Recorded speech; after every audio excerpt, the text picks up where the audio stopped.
Ya estamos de vuelta en nuestra última parte del programa, nuestro último bloque, y tenemos aquí a nuestro entrevistado. Él es director del Centro de Estudios del Retail. ¿Tú sabías que había un Centro de Estudios del Retail? No tenía la menor idea hasta ayer que lo comentamos para la pauta, precisamente. Así es. Oye, es muy interesante, fuera de micrófono, como se dice en la jerga periodística, estábamos conversando con Marcel un poquito de la historia del CERET, este centro de estudio. Fíjate que fue creado hace 8 años por un grupo de profesores y investigadores de la Universidad de Chile. Así que es un ente totalmente independiente a los retailers, que lo encuentro muy importante. Muy importante. Y queremos conversar con él sobre el crecimiento del comercio electrónico, ¿cierto? ¿Qué es lo que ha pasado en los últimos 5 años? Y también queremos hablar del Cuco contigo, como le hemos puesto Marcel. acá en el programa. ¿Tú sabes quién es el Cuco? Así lo escuchaba en la introducción. Bueno, ya vamos a hablar del Cuco. Hoy, bienvenido a Emprender es Clave. Gracias por la invitación. Hola, Marcel. Oye, antes de que le haga las preguntas formales, te puedo hacer una pregunta porque venimos hablando precisamente de los discursos de estos grandes retailers. Ayer a mí me tocó hacer la editorial y yo decía, qué distinto es el discurso de no usamos más bolsas, usamos bolsas reutilizables. Después el domingo nos llegaron unos catálogos así que son imposibles de reciclar. Entonces decía como este doble discurso del retail.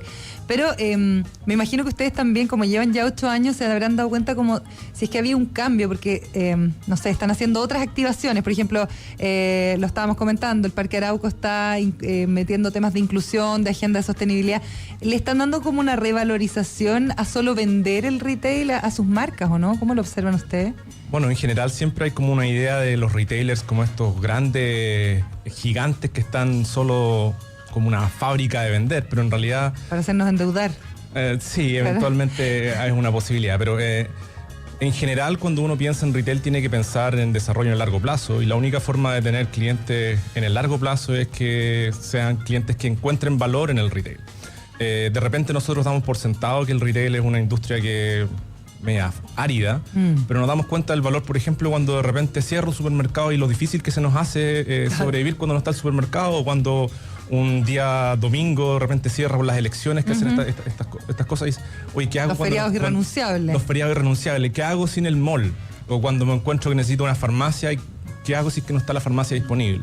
Entonces, efectivamente hay muchas fricciones en esta provisión de los servicios, pero cuando no están disponibles, ahí nos damos cuenta de cuál es el valor. Yo siempre hago la reflexión de qué es lo que me pasaba a mí cuando tenía que comprar uniformes escolares cuando iba al colegio, y tenía que hacer como unas colas relativamente largas, había que ir en unos lugares relativamente inhóspitos a buscar la variedad, la única modelo de pantalón que había. La corbata, la camisa, y hay una señora que te decía cuál era la talla, ahí está tu talla, pruébatela, y eso es. Hoy día tienes una variedad enorme, y eso está dado, entre otras cosas, porque hay gente que está pensando cuáles son las cosas o cuáles son los productos y servicios que efectivamente los clientes valoran. Oye, Marcel, cuéntame un poquitito, tratando de hacer historia. ¿Qué tipo de investigación, qué tipo de seguimiento es el que ha estado haciendo este centro de estudio a lo largo de estos años? ¿Cuáles son los puntos más relevantes de los cuales ustedes le hacen algún tipo de seguimiento y luego hacen publicaciones? A ver, yo diría que lo podemos descomponer en dos cosas. Nosotros, como comentabas en la introducción, formamos parte de la Universidad de Chile. Y hacemos mucha investigación que es aplicada, que ahí lo que tratamos es extender la frontera del conocimiento, tratando de buscar nuevas metodologías o nuevas formas de entender cómo la gente toma decisiones y tratar de aplicarlo en situaciones complejas. Ahí tenemos cosas como detección de quiebres de stock, tenemos cosas como evaluación de impacto publicitario, tenemos cosas como de mobile marketing. Pero esas son cosas como de diseño de nuevas metodologías que tratan de entender un poco mejor cómo los clientes compran y cómo podemos traducir eso en un mejor servicio. Ahora hay una segunda lado de las actividades que hace el Centro de Estudios del Retail, que tiene que ver con estudios más bien a nivel de industria. Cosas que hemos hecho aquí es, por ejemplo, mediciones sistemáticas de calidad de servicio en supermercados, lo hemos hecho en farmacias, lo hemos hecho en tiendas por departamento, hemos medido cosas como la introducción de marcas propias, ahora recientemente estamos midiendo qué pasa con precios y ese tipo de cosas. Oye, hablemos de Amazon, ¿o no? Sí, porque lo hemos comentado hartas veces acá en el programa, es como que viniera el cuco, finalmente. Y yo he sabido, por comentarios, incluso hasta un señor que me llevó en Uber la otra vez, que me decía que habían tenido reuniones extraordinarias las personas que trabajan en ciertas áreas del retail, por ejemplo, el área de las bodegas. Ha habido bastante, podemos decir como reacción antes de que llegue Amazon a Chile. ¿Cómo lo han visto ustedes? Bueno, tú dices bien el cuco, ese desde el punto de vista de los retailers eventualmente, pero también es una suerte como de fetiche desde el punto de vista de los consumidores que imaginamos la llegada de Amazon, claro, como la salvación un del mundo mundo. feliz. Sí. Claro. Y eso es lo interesante de pensar el ejercicio de la llegada de Amazon, de cómo podría cambiar el panorama competitivo de la industria. Ahora, efectivamente, hay como varias señales que podrían indicar que hay algún interés de Amazon por entrar, pero no hay nada demasiado concreto. Entonces, más bien esto es un ejercicio interesante de pensar de qué es lo que podría pasar.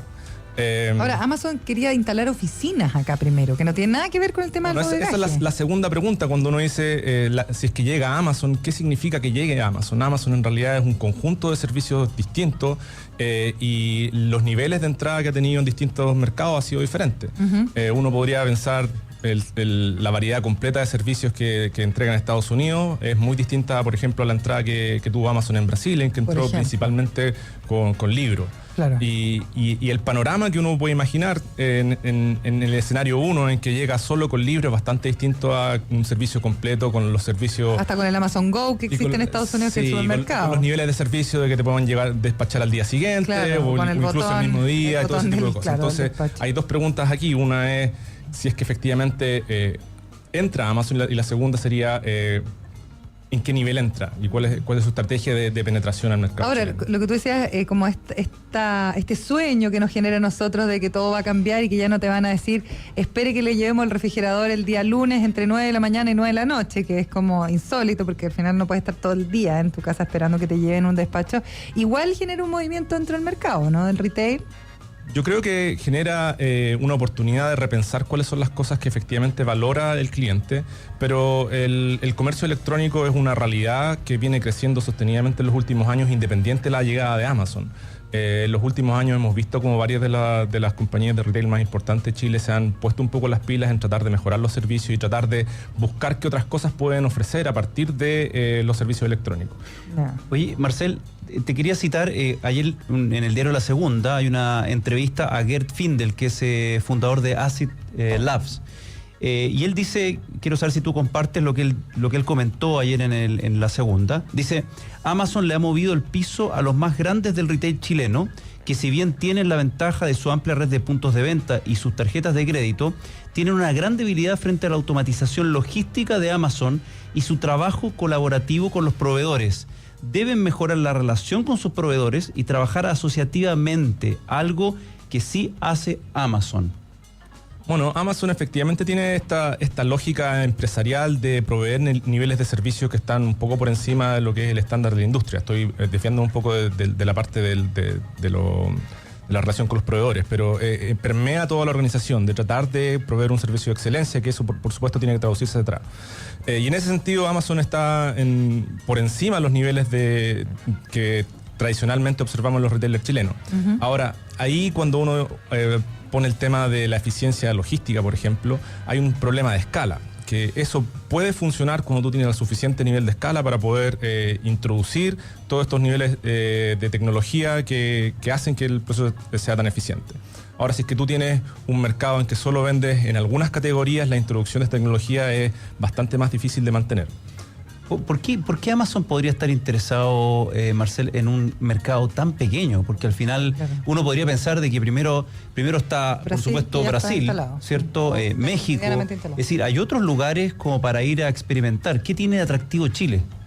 Bueno, Amazon ya está en México y yo más bien que pensar Amazon Chile, pensaría en Amazon Latinoamérica.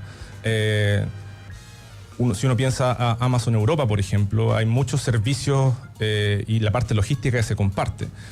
Unas cosas que uno puede hacer, por ejemplo, cuando uno tiene mercados densos como el europeo, es tener estos sistemas de distribución horizontal en que tiene distintas bodegas y no todo está provisto desde la misma bodega, sino que de repente, si es que no tengo el inventario disponible en España, puedo proveer desde Portugal o similarmente. Entonces, en ese sentido, eventualmente Chile no da para tener la escala de la introducción de la tecnología que estábamos comentando anteriormente, pero eventualmente podría generarse una suerte de hub local a nivel latinoamericano, en que algunas cosas pueden proveerse con inventarios más locales y otros más distribuidos. Claro, ahora a diferencia, lo que pasa es que en la Comunidad Europea hay acuerdos, digamos, que funcionan para todos los países, en términos, por ejemplo, arancelarios.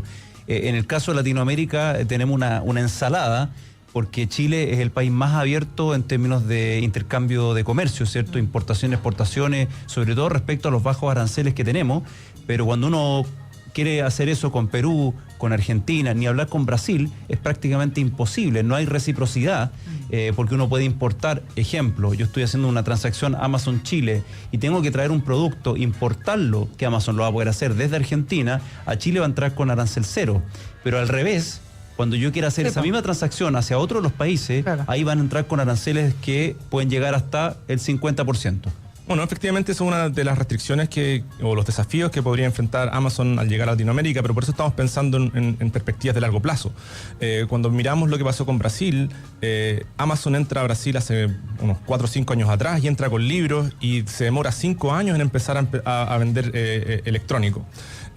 Y eso conecta con lo que tú decías anteriormente, con el desarrollo de proveedores. Uno no es llegar a Chile que diga, hoy día voy a empezar a vender mi gama completa de productos y voy a tener proveedores para todas las cosas y voy a tener operadores logísticos para llegar a todos los lugares de Chile en los tiempos que nos gustaría que llegaran. Entonces hay un desarrollo que no puede desarrollarse instantáneamente y por lo tanto hay que ir pensando cómo la progresión cuál es la progresión de pasos que debería seguir Amazon para en algún futuro tener niveles de servicio con los que tienen otras partes del mundo. Oye, ¿y hay algo que pueda provocar, si es que en el fondo de verdad ya comienza a instalarse y de verdad empieza a poner varios tipos de servicios, puede provocar además, y me imagino que tiene que ver con la competencia, que ciertas condiciones a las cuales hoy día estamos sometidos por parte del retail, sobre todo con las tarjetas, etcétera, etcétera, vayan cambiando también? Bueno, eso conecta con lo que decía anteriormente, que Amazon tiene esta fama de tener niveles de servicio que están por encima de los estándares que hoy día observamos en la industria chilena. Ahora, los niveles de servicio de la industria chilena no son malos, lo que pasa es que los manejos de excepciones no son muy buenos, digamos. O sea, cuando de repente algo falla y aparece algún problema, de repente no son tan ágiles para reaccionar como podría hacerlo Amazon o como ha mostrado Amazon que lo resuelve en otras latitudes. O sin ir tan lejos como es en otros países, ¿no? Como en Estados Unidos, por ejemplo. Eso es lo que estoy diciendo. En otros lados Amazon tiene este estándar de nivel de servicio que está por un peldaño encima de lo que observamos en Chile. O cualquier retail, porque uno va, ocupa un enchufe del Home Depot, después lo quieres devolver y te lo aceptan de vuelta, que son cosas que no pasan en Chile, por ejemplo. O sea, tú puedes devolver cualquier producto en Estados Unidos. Sí. Eso es cierto, pero en el mundo online es todavía un poquito más difícil, porque tienes una logística que es un poco más compleja. En general, si uno va a las tiendas, puede haber un nivel de fricción un poco adicional, pero después de un rato puedes hacer el retorno. Puedes pegarle a la vendedora. Sí, pero si te llega un refrigerador que no era el que tú querías, ¿qué es lo que haces? Tienes que llamar a dónde, cómo coordinas para que te venga a retirar. Tienes que retirarlo de la bodega y es una persona que se encarga del despacho que es como externa. Efectivamente, entonces tenemos todos estos elementos puntuales que hacen que de repente tengamos esta idea de que los niveles de servicio son desastrosos, cuando no lo son. En general, las mediciones que hemos hecho nosotros respecto a calidad de servicio es que son razonablemente buena para el caso promedio.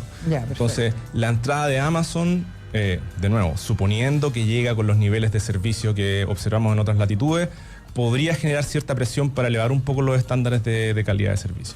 Le queremos agradecer a Marcel Goich, director del Centro de Estudios del Retail, Ceret. ¿Tienen un sitio web, Ceret, o no? Sí, www.ceret.cl y tenemos un observatorio en que hay datos públicos disponibles, observatorio.ceret.cl. Observatorio.ceret.cl. Así es. Interesante para saber más del retail. Sí. Muchas gracias, Marcel, por venir. Que te vaya muy bien. Invitación. Gracias, Marcel.